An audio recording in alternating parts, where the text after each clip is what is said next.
नमस्कार, देशोन्नतीमध्ये मी साक्षी आपलं स्वागत करते। बघूया आजच्या काही सुपर 30 बातम्या। महामुंबई परिसरात राहणाऱ्या कोकणवासियांची गौरी गणपतीसाठी विशेष रेल्वे गाड्यांची प्रतीक्षा अखेर संपली आहे। मध्य रेल्वेने 250 गणपती विशेष रेल्वे फेऱ्यांची घोषणा केली आहे। सर्व विशेष गाड्यांचे आरक्षण गुरुवार 24 जुलै पासून सुरू होणार आहे। शासकीय नोकरीसाठी बापाने पोटच्या मुलीची एका पुजाऱ्याला विक्री केल्याचा धक्कादायक प्रकार नांदेडमध्ये उघडकीस आला आहे। कौटुंबिक वादानंतर घर सोडून गेलेल्या पत्नीने तब्बल 8 वर्षांनंतर एनजीओच्या मदतीने भाग्यनगर पोलीस ठाण्यात पतीसह पुजाऱ्याविरोधात गुन्हा दाखल केलाय। या घटनेने एकच खळबळ उडाली आहे। नामांकित कंपनीच्या नावाने बनावट बटरची विक्री करणारे रॅकेट अन्न आणि औषध प्रशासनाच्या उघड केले असून भिवंडीतील एका गोदामात छापा मारत बटरची 180 पाकिटे, पामोलिव्ह तेल, रिकामी पाकिटे असा 1 लाखाहून जास्त किमतीचा साठा जप्त करण्यात आलाय। या प्रकरणी शांतीनगर पोलीस ठाण्यात दोघांसह इतरांविरुद्ध गुन्हा दाखल झाला आहे। उल्वे पोलिसांनी एका तरुणाला अटक केली आहे। मोहित वीरेंद्र सिंग नावाच्या या तरुणाने एका महिलेच्या प्रेमाच्या जाळ्यात ओढले। त्याने तिच्यावर वारंवार अत्याचार केले, त्यामुळे ती गर्भवती राहिली। मोहितने तिला गर्भपात करायला लावला आणि धमकीही दिली। या प्रकरणी उल्वे पोलीस ठाण्यात तक्रार दाखल झाली आहे। दुसरा आरोपी आकाश यादव फरार आहे। कृषी मंत्री माणिकराव कोकाटे हे गेल्या काही महिन्यांपासून सातत्याने वादात सापडले आहेत। वाद आणि कोकाटे हे समीकरण आता जास्त जोडल्याचे एका व्हिडिओवरून समोर आले आहे। कृषी मंत्री माणिकराव कोकाटे यांचा विधानसभा सभागृहात मोबाईलवर रमी खेळतानाचा व्हिडिओ व्हायरल होताच विरोधक त्यांच्यावर तुटून पडले। भाजप नेते अमित शहा यांनी महाराष्ट्रातील मंत्रिमंडळातील 4 ते 5 मंत्र्यांना वगळण्याची सूचना मुख्यमंत्री देवेंद्र फडणवीस यांना केली आहे। त्यात कृषी मंत्री माणिकराव कोकाटे यांचे नाव आहे। आपल्याकडे या संदर्भात माहिती आहे। शेतकऱ्यांना भेटायला कृषी मंत्र्यांना वेळ नाही, पण ऑनलाईन गेम खेळण्यासाठी त्यांच्याकडे वेळ आहे। छत्तीसगडमध्ये ऑनलाईन गेमिंग बाबत अनेक राजकीय नेत्यांवर कारवाई झाली, परंतु आपल्याकडील नेत्यांवर ही कारवाई होत नाही। हा सरकारचा दुपटीपणा आहे, असे शिवसेना उद्धव बाळासाहेब ठाकरे नेते संजय राऊत यांनी म्हटले आहे। गेल्या काही दिवसांपासून राज्यात हिंदी भाषा सक्तीवरून राजकारण तापले आहे। महाराष्ट्रात इयत्ता 1ली पासून हिंदी भाषा शिकवणे अनिवार्य करण्याचा निर्णय राज्य सरकारने घेतला होता। मात्र या निर्णयाला कडाडून विरोध झाल्यानंतर हा निर्णय मागे घेण्यात आलाय। महाराष्ट्रात हिंदी भाषेची सक्ती लादण्याच्या प्रयत्नावरून ठाकरे गटाचे सर्वेसर्वा उद्धव ठाकरे यांनी तीव्र शब्दात नाराजी व्यक्त केली। मुंबईतील विकास प्रकल्पांमध्ये सामान्य मराठी माणसाच्या हक्काकडे दुर्लक्ष केले जात असून विशिष्ट उद्योजकांना फायदा पोहोचवला जात आहे, असा गंभीर आरोप शिवसेना ठाकरे गटाचे सर्वे उद्धव ठाकरे यांनी केला। उद्धव ठाकरे यांनी सामना वृत्तपत्राला दिलेल्या मुलाखतीत महाराष्ट्र आणि मुंबईच्या विकासासंदर्भात भाष्य केले। यावेळी त्यांनी विशेषतः धारावी पुनर्विकास प्रकल्प आणि मुंबईतील गिरणी कामगारांच्या प्रश्नांवर तीव्र चिंता व्यक्त केली। आगामी स्थानिक स्वराज्य संस्थांच्या निवडणुकीत हमखास यश मिळावे या दृष्टीने नेते मंडळीसह कार्यकर्त्यांनी प्रामाणिकपणे प्रयत्नांची पराकाष्ठा करावी।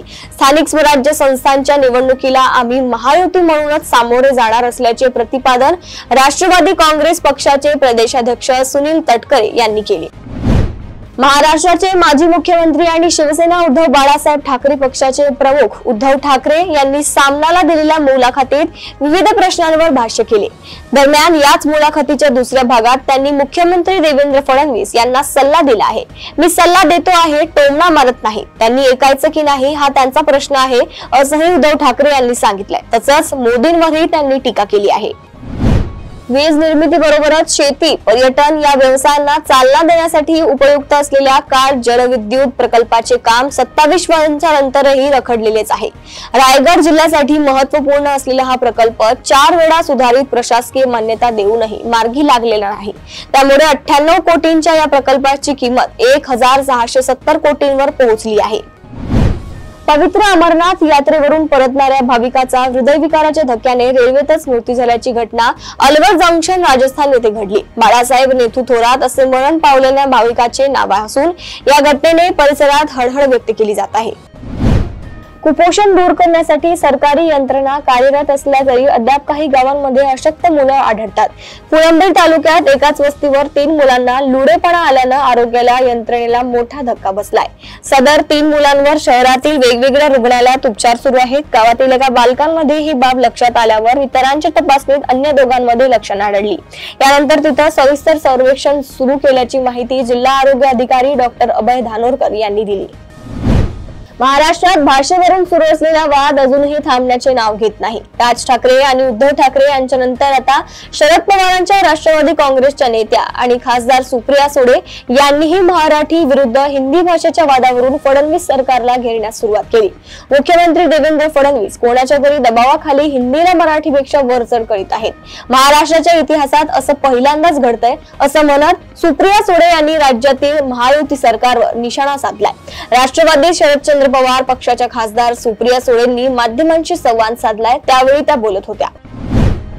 रत्नागिरी जिल्ह्यातील आरेवारे समुद्र किनारी शनिवारी सायंकाळी घडलेल्या दुर्घटनेत 4 पर्यटकांचा बुडून मृत्यू झाल्याची हृदयद्रावक घटना समोर आली आहे. मृतांमध्ये 3 महिला आणि एका पुरुषाचा समावेश असून हे सर्वजण रत्नागिरीच्या ओसवाल नगर भागातील रहिवासी आहेत. 2 महिला पर्यटक काही दिवसांपूर्वीच मुंबईहून रत्नागिरीत आल्या होत्या. पावसाची उघडीप आणि शनिवार रविवारची सुट्टी यामुळे पर्यटकांची वर्दळ वाढली असताना ही धक्कादायक घटना घडली. या दुर्घटनेमुळे संपूर्ण परिसरात हळहळ व्यक्त केली जाते. राजस्थानच्या चित्तौडगड जिल्ह्यातील एका शाळेतील शिक्षकाने धक्कादायक कृत्य केले आहे. त्यामुळे राज्यात खळबळ उडाली आहे. शिक्षक शंभूलाल धाकड यांनी शाळेतील अनेक मुला-मुलींसोबत गैरवर्तन केले. त्याचे व्हिडिओही बनवले. हा प्रकार उघडकीस आल्यानंतर शिक्षण मंत्र्यांनी टीचर माणूस नाही राक्षस आहे असे म्हटले. गावकऱ्यांच्या रोषानंतर पोलिसांनी आरोपी शिक्षकाला अटक केली आहे. शिक्षण विभागाने त्याला निलंबित केले आहे. ओडिशातील पुरी जिल्ह्यात एका 15 वर्षीय मुलीला जाळल्याची घटना शनिवारी घडली. यामध्ये ही मुलगी 70% होरपडली असून तिच्यावर भुवनेश्वर मधील एम्स रुग्णालयात उपचार सुरू आहेत. देशात लग्न सोहळ्याच्या अनेक वेगवेगळ्या परंपरा आपल्याला पाहायला मिळतात. सध्या हिमाचल प्रदेशमध्ये एक लग्न विशेष चर्चेत आले आहे आणि त्यासाठी कारण देखील तसेच आहे. हिमाचल प्रदेशमधील शिल्लाई गावात एक महिलेशी हट्टी जमातीच्या 2 भावांनी एकदाच लग्न केले आहे. शेकडो लोकांच्या उपस्थितीत हा विवाह सोहळा पार पडला. भोपाळ पोलिसांनी एक बांगलादेशी नागरिक अब्दुल कलाम याला अटक केली आहे. हा इसम आधी मुंबईत आणि गेल्या 8 वर्षांपासून नेहा या नावाने ट्रान्सजेंडर असल्याची खोटी ओळख दाखवून राहत होता. भोपाळ पोलिसांनी या इसमाला अटक करत बेकायदेशीर स्थलांतर आणि ओळख लपवल्यासंदर्भात त्याच्यावर गुन्हा दाखल केलाय. नवी दिल्ली येथील जवाहरलाल नेहरू विद्यापीठात गेली 17 वर्षे रखडलेले कुसुमाग्रज मराठी भाषा अध्यासन केंद्र आता प्रत्यक्षात सुरू होऊ शकेल. अध्यासनाचे उद्घाटन गुरुवार 24 जुलै रोजी मुख्यमंत्री देवेंद्र फडणवीस यांच्या हस्ते होणार आहे. या संदर्भात मुख्यमंत्री कार्यालय व JNU प्रशासनाने काही तासात समारंभाची तारीख निश्चित केली. त्या कार्यक्रमाच्या निमंत्रण पत्रिकाही तयार केली असून ती संबंधितांना पाठवण्यात आल्याचे समजते. भारत आणि पाकिस्तान दरम्यान मे महिन्यात झालेल्या लष्करी संघर्षादरम्यान 5 लढाऊ विमाने पाडण्यात आली असा दावा अमेरिकेचे अध्यक्ष डोनाल्ड ट्रम्प यांनी शुक्रवारी केला. आपण हस्तक्षेप केल्यानंतरच हा संघर्ष थांबला या दाव्याचा त्यांनी पुनरुच्चार केलाय. मात्र पाडण्यात आलेली सर्व विमाने एकाच देशाची होती किंवा दोन्ही देशांचीही त्यांनी स्पष्ट केली नाही. पंतप्रधान नरेंद्र मोदी या आठवड्यात ब्रिटन आणि मालदीवच्या दौऱ्यावर जाणार आहेत. हा दौरा 23 ते 26 जुलै या कालावधीत होणार असून व्यापार करार आणि राजकीय चर्चा यांच्या माध्यमातून देशाचे राजनैतिक संबंध अधिक दृढ करणे हा त्यामागील उद्देश असल्याचे सांगण्यात आले. डेल्टा एअरलाइन्सच्या अटलांटा येथे जाणाऱ्या विमानाला लॉस एंजेलिस आंतरराष्ट्रीय विमानतळावर शुक्रवारी आपत्कालीन लँडिंग करावी लागल्याचा प्रकार समोर आलाय. लॉस एंजेलिस येथून उडान केल्याबरोबर याच्या एका इंजिनला आग लागल्याने हे विमान तात्काळ जमिनीवर उतरावे लागले. अमेरिकन टेक कंपनी ॲस्ट्रोनॉमरचे CEO अँडी बायरन यांनी त्यांच्या पदाचा राजीनामा दिलाय. बॉस्टन मधील कोल्डप्ले या बँडच्या कॉन्सर्ट दरम्यान सहकारी क्रिस्टिन कॅबोट बरोबरचा बायरन यांचा व्हिडिओ सोशल मीडियावर तुफान व्हायरल झाला होता. त्यानंतर कंपनीने त्यांना रजेवर पाठवले होते. आता त्यांनी राजीनामा दिल्याची बाब जाहीर करण्यात आली आहे.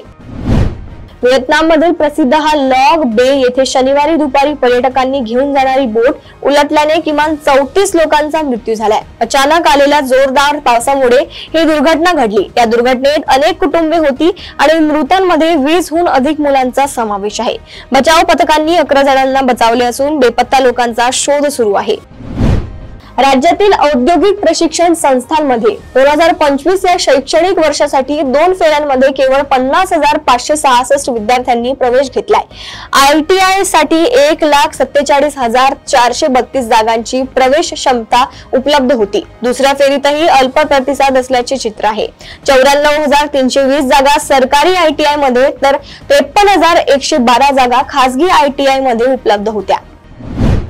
बुलियन मार्केट या वेबसाईट नुसार आज 20 जुलै 2025 रोजी देशात 10 ग्रॅम 24 कॅरेट सोन्याचा दर 98,450 रुपये आहे, तर 22 कॅरेट साठी 10 ग्रॅम सोन्याचा दर 90,246 रुपये आहेत, तर 1 किलो चांदीचा दर 1,13,150 रुपये आहे। याशिवाय 10 ग्रॅम चांदीचा दर 1,132 रुपये आहे। बॉलिवूड अभिनेता सोनू सूद पुन्हा एकदा त्याच्या चाहत्यांच्या नजरेत हिरो बनलाय। त्याने त्याच्या सोसायटीत दिसणारा साप स्वतःच्या हातांनी पकडलाच नाही तर त्याला वाचवलेही।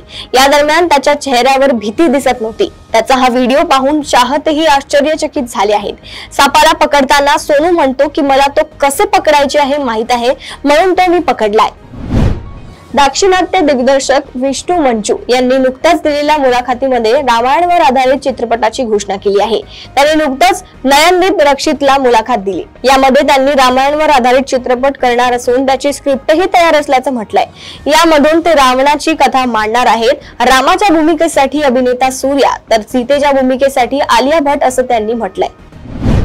भारतीय महिला संघ सध्या इंग्लंड दौऱ्यावर आहे। दोन्ही संघांमध्ये झालेल्या T20 मालिकेत भारतीय महिला संघाने इंग्लंडवर दमदार मालिका विजय मिळवला।